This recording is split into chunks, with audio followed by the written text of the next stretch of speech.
Big Brother Kosova ka treguar edhe një herë se nuk është vetëm një lojë strategjie dhe nominimesh, por një hapësirë ku përplasjet emocionale dalin në pa filtra.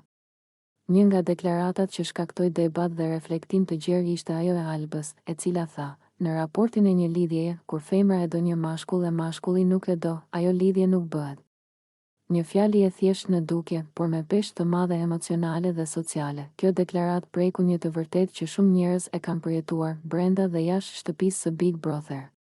Në një ambient ku ndjenjat intensifikohen për shkak të izolimit dhe presionit psikologjik, çdo afeksion, simpati apo shpresë për reciprocitet merr për masa më të mëdha. Alba, përmes kësaj fjale, nuk foli vetëm për një situatë konkrete në shtëpi, por artikuloi një realitet universal të marrëdhënieve njerëzore. Dashuria nuk imponohet dhe nuk funksionon një anshëm në kontekstin e Big Brother Kosova. Marrëdhëniet shpesh vendosen në ndyshimin e strategjisë. Publiku pyet vazhdimisht: a është ndjenjë reale apo lojë? Apo afrohen banorët për shkak të emocioneve apo për të siguruar qëndrimin në shtëpi?